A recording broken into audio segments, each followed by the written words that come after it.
Okay, this is a podcast for the Edinboro 8. It's going to be exhibiting from September 4th to October 2nd. With me I have Michelle Vitali. Welcome to the Crary. Why, thank you very much. At what point in your life did you know that you were an artist? I think it's safe to assume that it was all along. Even in elementary school, I was the classroom artist, I was the school artist, and so I actually felt a little resentful later in my 20s that I had thought so little about any other career choice, because I had been the artist from such a young age, Right. to my friends, to my family, and so forth. I was the go-to person for all that sort of thing. So it's pretty do you young. like playing that role, or does something inspire you? Nobody. I came up with that. I would say no, but later on, of course, I had many people that I'm really grateful to for having turned from somebody who liked to make things to into a professional artist. So Right. I definitely was inspired by a lot of people. I had a few important people take me under their wing at the University of the Arts in Philadelphia. That's where I got my BFA. And the two most important ones were probably Martha Erlbacher and Walter Erlbacher. Martha's still living.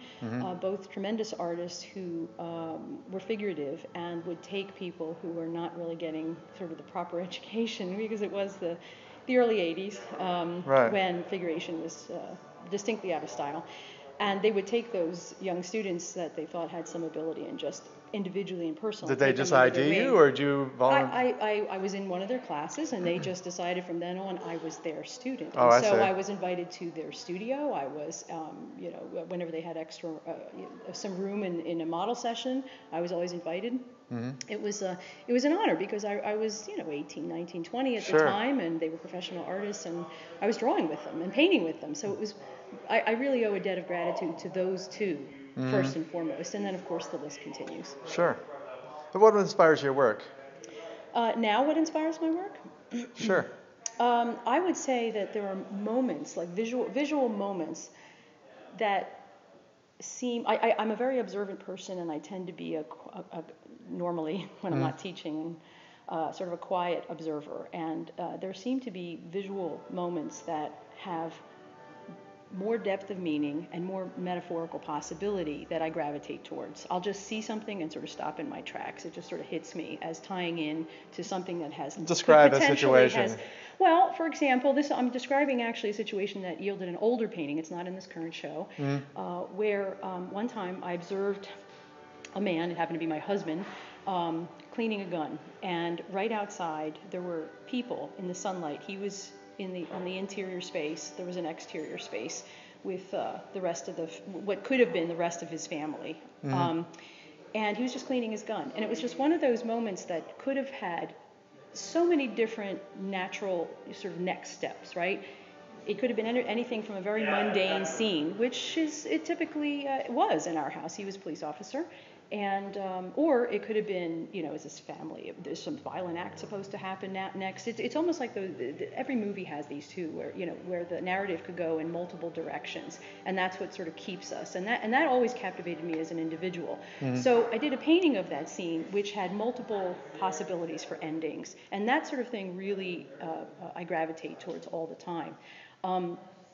One of the paintings that's in the show is called Voyeur, and it's a painting of two lamb carcasses on a scale in a butcher shop. Right. And it's a scene that I literally saw, and it stopped me in my tracks. This was in Italy, right before Easter, when the lambs were being brought in before he cut them up and made them into various cuts. And it just seemed like a scene that really could speak to our difficult, conflicted nature with animals and so forth, and the natural world, which is a sort of a larger theme of mine too. So it's a scene that stopped me. Of course, with 30 seconds into staring at it, I realized with a little bit of horror that my own reflection was behind him. Now I put a different person in there, but there's a person in there who's just sort of inviting reflection on this scene, And I'm not a vegetarian. This isn't sort of a meat versus vegetarian, carnivore versus vegetarian sort of this thing at all. But it's just hopefully a little opportunity to engage how we react to nature. How we're a part of it, but at the same time we're deeply conflicted as to how we manage some of the some of the most of the rest of the natural world. From a process standpoint, how would you capture that? I mean, you just doing this from memory, or do you actually take a photo of that motivation? I do. It depends, because sometimes the scenes are fleeting. In the case of that particular painting, I had nothing on me, including a camera, at the moment it happened. But I happened to know the butcher. I was living in Italy at the time, and I just asked him, next time you get some lambs in, would you let me know? So I came in and I did some quick color studies. They were necessarily very quick, though. I think I was able to spend 20 minutes before he said, I'm taking those lambs in the back. And before he took them, I did snap a bunch of photos from all different angles. Right. And so the combination of photographs, the color studies, and of course my memory, which is not incidental here, because I have a lot of training with how to study a visual scene and to work strictly from memory. And so I do rely on that when I have to. I prefer to work observationally, and that was just not one of those, you can't sit in a butcher shop and make your painting, so. Right. How do you know when your work is complete? When the deadline approaches? You're a teacher.